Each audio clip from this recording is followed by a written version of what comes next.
Hi friends, నేను సంతోష్ కుమార్. ఈ video AP 10th class new NCERT mathematics text book నుండి 8th chapter introduction to trigonometry నుండి 6th video. అయితే ఈ వీడియోలో మన టాపిక్ వచ్చేసరికి ఎక్సైజ్ 8.1 నుండి 6th ప్రాబ్లం మరియు 7th ప్రాబ్లం అయితే కంప్లీట్ చేసుకుందామండి. కంపల్సరీగా ప్రీవియస్ వీడియోస్ చూడండి ఫ్రెండ్స్. ప్రీవియస్ వీడియోస్ చూస్తూ ఉంటేనే మీకు డౌట్స్ ఏమీ రాకుండా అన్ని కాన్సెప్ట్స్ కూడా ఈజీగా అర్థమవుతాయి. సో ఈ చాప్టర్కి సంబంధించిన ప్లేలిస్ట్ ఒక డిస్క్రిప్షన్లో ఇస్తాను. అలాగే real numbers, polynomials, pair of linear equations, quadratic equations chapters కూడా కంప్లీట్ అయ్యాయి, మన ఛానల్లో ఉన్నాయి. వాటి యొక్క లింక్స్ కూడా డిస్క్రిప్షన్లో ఇస్తాను, అవి కూడా ఒకసారి చెక్ చేసేయండి. సో ఈ 6th ప్రాబ్లం చూసుకున్నట్టయితే ఎగ్జాక్ట్గా ఎగ్జాంపుల్ 2 చేసినట్టు ఉంటుంది.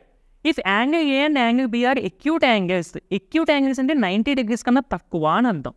Such that cos A equal to cos B, then show that angle A is equal to angle B. So ఇప్పుడు ఈ యాంగిల్ ఏ, యాంగిల్ బి అనేవి ఎక్యూట్ యాంగిల్స్ అని అన్నాడు, అంటే 90 degrees కన్నా తక్కువ అని అన్నాడు. సో నేను ఇక్కడ ఒక రైట్ యాంగిల్ ట్రయాంగిల్ కన్సిడర్ చేస్తానండి. రైట్ యాంగిల్ ట్రయాంగిల్లో ఒక యాంగిల్ కంపల్సరీగా 90 degrees ఉంటుంది, మిగిలిన రెండు కూడా కంపల్సరీగా 90 degrees కన్నా తక్కువ ఉంటాయి. సో నేను అదే క్లూని దాన్ని ఉపయోగించుకున్నాను, ట్రయాంగిల్ ఏబీసీ అని కన్సిడర్ చేశాను. ఇందులో యాంగిల్ ఏ, యాంగిల్ బి ఇక్కడ పెట్టాను, ఎందుకంటే ఈ రెండు 90 degrees కన్నా తక్కువ ఉంటాయి. అండ్ ఈ 90 degrees వచ్చేది సి, ఇక్కడ మనకి సితో సంబంధం లేదు యాక్చువల్గా, బట్ ట్రయాంగిల్ యొక్క వెట్టెక్స్ చూపించాయి కాబట్టి ఇక్కడ సి అని తీసుకున్నాను. ఓకేనా? ఇప్పుడు చూడండి, ఇది రాయండి. మనం రైట్ యాంగిల్ ట్రయాంగిల్ కన్సిడర్ చేసాం కదా, సో అది రాయండి. Consider right angle triangle ABC, angle C equal to 90 degrees, angle A comma angle B are acute angles. Next given cos A is equal to cos B. Cos A అంటే మనకు formula ఏమవుతుందండి, adjacent side to angle A by hypotenuse side equal to cos B అంటే మనకి ఏమవుతుందండి, adjacent side to angle B by hypotenuse side. So adjacent side to angle A అంటే angle ఏకి adjacent side ఏమవుతుందండి, ఇదే కదా. సో ఏసీ బై హైపోటెనస్ అంటే AB equal to adjacent side to angle B, angle బికి ఎడ్జసెంట్ సైడ్ అంటే ఇది అవుతుంది. సో బీసీ బై హైపోటెనస్ అంటే ఏబి, రెండింటికి సేమ్ హైపోటెనస్. సో ఇక్కడ డెనోమినేటర్గా చూసుకుంటే ఏబి సేమ్ ఉన్నాయి కాబట్టి క్యాన్సిల్ చేసేస్తే ఇంకా మనకి ఏసీ ఈక్వల్ టు బీసీ అని వచ్చింది. ఏసీ ఈక్వల్ టు బీసీ అంటే ఏసీ యొక్క లెంత్ ఎంత అయితే ఉంటుందో బీసీ యొక్క లెంత్ కూడా అంతే ఉంటుంది. అంటే మనం ఈ విధంగా పెట్టుకోవచ్చు కదండి. ఇలా ఎప్పుడు పెడతాము, సైడ్స్ యొక్క లెంత్స్ సేమ్ ఉంటే ఆ విధంగా పెడతాం అన్నమాట. ఓకే, అయితే మనకి ఈ రెండు సైడ్స్ ఈక్వల్గానే వచ్చినాయి, ఇక్కడ అదే రాసాను చూడండి. Therefore in triangle ABC AC equal to BC వచ్చింది, అంటే that is 2 sides are equal. ఒక్కసారి మన ఐసోసెలస్ ట్రయాంగిల్ గురించి మాట్లాడుకుంటే ఏదైనా ఒక ట్రయాంగిల్లో అట్లీస్ట్ 2 sides ఈక్వల్గా ఉంటే, 2 sides ఈక్వల్గా ఉంటే, కనీసం 2 sides ఉన్నవే 3 sides అనుకోండి, అందులో 2 sides ఈక్వల్ అయిపోయినాయి అనుకోండి, దాన్ని మనం ఐసోసెలస్ ట్రయాంగిల్ అని చెప్తాం. ఒకవేళ 3 ఈక్వల్ అయిపోతే ఈక్విలేటరల్ అని చెప్తాం. ఓకేనా? అది మీకు ఎప్పుడైనా రావచ్చు. ఒకవేళ 3 ఈక్వల్గా ఏమనుకోండి, స్కేల్ ట్రయాంగిల్ అని చెప్తాం. ఓకేనా? గుర్తుపెట్టుకోండి అంతే. సో ఇప్పుడు మనకి ఇక్కడ ఈ 2 sides ఈక్వల్ కాబట్టి ఈ ట్రయాంగిల్ మనం ఏ ట్రయాంగిల్ అని చెప్పొచ్చు అండి, ఐసోసెలస్ ట్రయాంగిల్. ఓకేనా? ఇది మీరు రాయాలి, జాగ్రత్తగా వినండి. నో దట్, కేటీ అంటే know that in isosceles triangle, ఇదే మనం యూజ్ చేసే ప్రాపర్టీ. ఈ ప్రాపర్టీ వల్ల సమ్ లెంతీ అవ్వకుండా ఈజీగా అయిపోతుంది.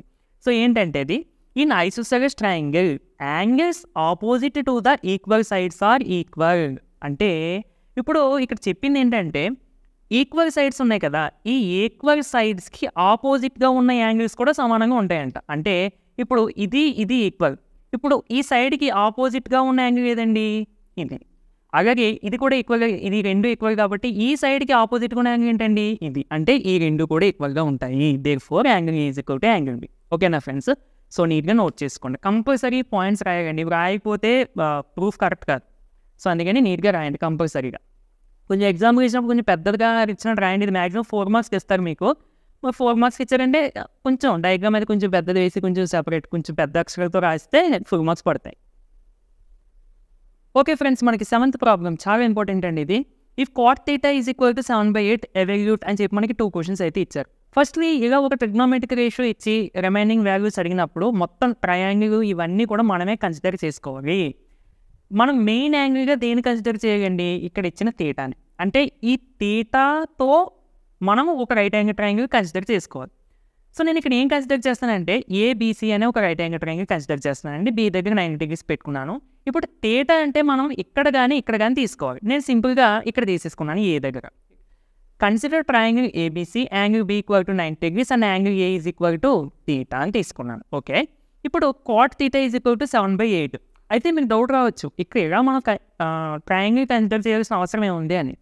ఇక్కడ మనకి ట్రయాంగిల్ కన్సిడర్ చేయాల్సిన అవసరం దేనికి అంటే కాట్ థీటా అంటే మనకి ఫార్ములా ప్రకారంగా adjacent side to theta by opposite side to theta. ఇక్కడ ఎడ్జసెంట్ సైడ్ ఆపోజిట్ సైడ్ అని అంటున్నాము అంటే కంపల్సరీ ట్రయాంగిల్ ఉండాలి కదండి. ట్రయాంగిల్ కాకుండా మనం దేనికి ఎడ్జసెంట్ ఏదైనా తీసుకుంటాము, లేదంటే ఆపోజిట్ ఏదైనా తీసుకుంటాం.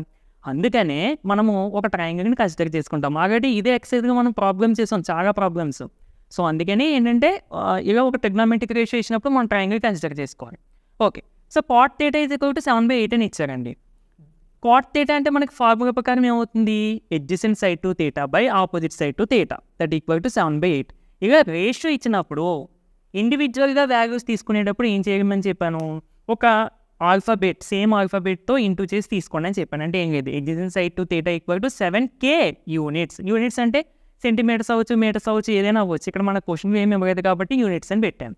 Next opposite side to theta ఏమవుతుందండి, 8K యూనిట్స్. సో ఇప్పుడు ట్రయాంగిల్ ప్రకారం థీటాకి ఎడ్జసెంట్ సైడ్ అంటే ఇది 7K and opposite side 8K. మనం కంపల్సరీగా థర్డ్ సైడ్ ఫైండ్ అవుట్ చేయాలి. ఎందుకంటే అసలు మన క్వశ్చన్స్ ఈ రెండు క్వశ్చన్స్లో మీకు ఏం కనబడుతుంది, సైన్ థీటా కనబడుతుంది, కాస్ థీటా కనబడుతుంది, కాట్ స్క్వేర్ థీటా. దీనికోసం అయితే మనం ఇదంతా ఏం చేయకూడదు, డైరెక్ట్గా దీన్ని స్క్వేర్ చేస్తే సరిపోద్ది. బట్ మరి దీన్ని ఫైండ్ అవుట్ చేయాలి కాబట్టి మనకి సైన్ థీటా కావాలి, కాస్ థీటా కావాలి. First sine theta cos theta కావాలంటే మనకి హైపోటెనస్ సైడ్ కావాలి. అందుకనే ఫస్ట్ ఈ హైపోటెనస్ సైడ్ ఫైండ్ అవుట్ చేసేద్దాం బై యూజింగ్ పైథాగరస్ థీరం. ఏం రాసుకోవచ్చండి పైథాగరస్ థీరం అంటే hypotenuse side square AC square equal to AB square plus BC square. So AC square equal to AB అంటే 7K కదా, 7K whole square. అలాగే BC అంటే 8K whole square. ఈ square 7కి వచ్చినప్పుడు 49, Kకి వచ్చినప్పుడు K square plus ఈ square 8కి వచ్చినప్పుడు 8 square అంటే 8 × 8 64, Kకి వచ్చినప్పుడు K square. So 49K square plus 64K square. మొత్తం ఎన్ని K స్క్వేర్ ఉన్నాయండి, 49 ప్లస్ 64 అంటే 113K స్క్వేర్ ఉన్నాయి. సో టోటల్గా మనకి AC square is equal to 113K square అని వచ్చింది. సో స్క్వేర్ ఇట్స్ ట్రాన్స్పోజ్ చేస్తే స్క్వేర్ రూట్ అవుతుంది, square root of 113K square. So దీన్ని మనం ఏ విధంగా రాసుకోవచ్చండి, square root 113 into square root K square. So ఇక్కడ స్క్వేర్ రూట్ స్క్వేర్ క్యాన్సిల్ అయిపోద్ది. స్క్వేర్ రూట్ 113 అంటే మనకి దానికి స్క్వేర్ రూట్ పర్ఫెక్ట్ ఇంటీజర్ చెప్పలేము కాబట్టి దాన్ని అలా ఉంచేయండి. So AC equal to square root 13 into K units. Kకి స్క్వేర్ రూట్ ఉండదండి ఎందుకంటే ఇక్కడ క్యాన్సిల్ అయిపోయింది కదా. సరే, మొత్తానికి మనకి థర్డ్ సైడ్ కూడా వచ్చేసింది. ఇప్పుడు first sine theta cos theta values find out చేసేద్దాం.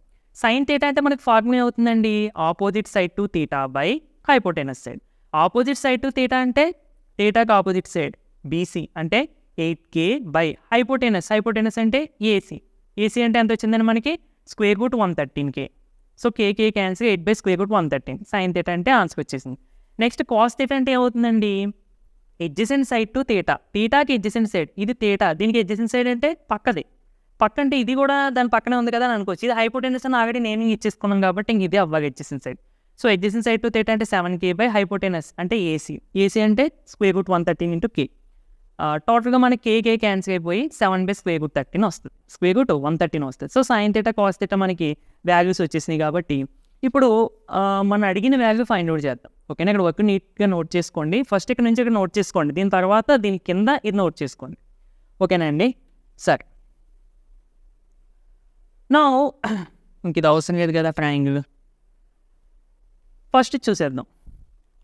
1 ప్లస్ సైన్ థీటా ఏం ఇచ్చారండి, ఫస్ట్ది 1 plus sine theta into 1 minus sine theta by 1 plus cos theta into 1 minus cos theta.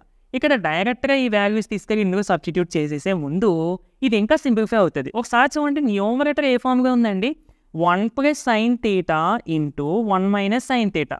అంటే చూడండి A plus B into A minus B ఫామ్గా ఉంది. A plus 1 ఏమో 1 ఉంది, B plus 1 ఏమో సైన్ థీటా ఉంది. So A plus B into A minus B అంటే ఏంటంటే మనకి A square minus B square. అంటే A అంటే 1 వచ్చింది కదా మరి, అందుకని A plus 1 square minus B square అంటే సైన్ థీటా హోల్ స్క్వేర్. అంతే కదా, సైన్ థీటా స్క్వేర్. సో దీన్ని మనం 1 స్క్వేర్ అంటే 1 మైనస్ సైన్ థీటా హోల్ స్క్వేర్నే సైన్ స్క్వేర్ థీటా అని కూడా రాసుకోవచ్చు. ఓకేనా ఫ్రెండ్స్, అంటే మనకి ఇది ఏమవుతుందండి, that equal to 1 minus sine square theta by డినోమినేటర్గా చూడండి A plus B into A minus B. Same to same ఇదే ఫార్ములా మీరు అప్లై చేస్తే ఇదేమవుతుంది, 1 మైనస్ కాస్ స్క్వేర్ థీటా అవుతుంది. ఓకేనా, సరే.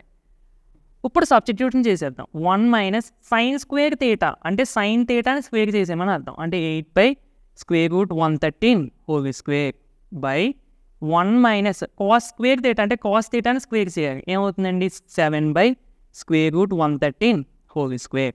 అంతే కదా. సో చూడండి ఆన్సర్ వచ్చేస్తుంది. సో దట్ ఈక్వల్ టు 1ని 1/1 అని రాసేస్తున్నానండి. 1ని 1/1 అని రాస్తున్నాను. మైనస్ ఈ స్క్వేర్ 8కి వచ్చినప్పుడు ఏమవుతుందండి 8 8 64. ఈ స్క్వేర్ రూట్ 113కి వచ్చినప్పుడు స్క్వేర్ రూట్ 113కి స్క్వేర్ వస్తే ఈ విధంగా అవుతుంది కదా. సో ఇక్కడ స్క్వేర్ రూట్ స్క్వేర్ క్యాన్సిల్ అయిపోయి 113 వస్తుంది. బై ఇక్కడ కూడా 1ని 1/1 అని రాసేస్తున్నాను. మైనస్ ఈ స్క్వేర్ 7కి వచ్చినప్పుడు 7 7 49 బై స్క్వేర్ రూట్ 113కి వచ్చినప్పుడు స్క్వేర్ ఈ విధంగానే క్యాన్సిల్ అయిపోయి 113 వచ్చేస్తుంది అండి. సో మన ఫ్రాక్షన్స్ ఎలా సింప్లిఫై చేస్తాం క్రాస్ మల్టిప్లికేషన్లో.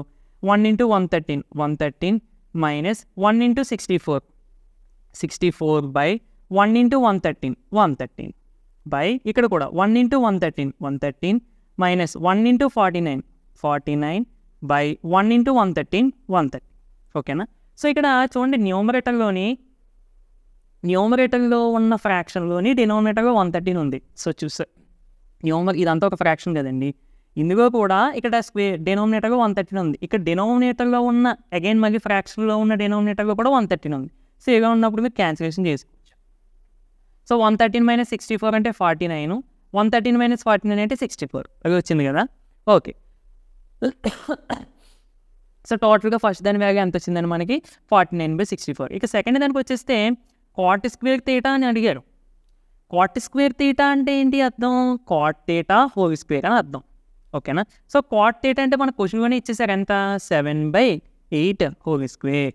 సో ఈ స్క్వేర్ దీనికి వచ్చినప్పుడు 7 స్క్వేర్ 49 బై దీనికి వచ్చినప్పుడు 8 స్క్వేర్ అంటే 64. సో అది కూడా సేమ్ ఆన్సర్ వచ్చింది మనకి. ఇది ఫ్రెండ్స్, వీడియో నచ్చితే తప్పకుండా లైక్ చేయండి. అంటే మరిన్ని వీడియోస్ కోసం మన ఛానల్ని సబ్స్క్రైబ్ చేసుకుని డైలీ ఫాలో అవ్వడానికి అయితే ట్రై చేయండి. నెక్స్ట్ వీడియోలో మళ్ళీ కలుద్దామండి. Thank you for watching.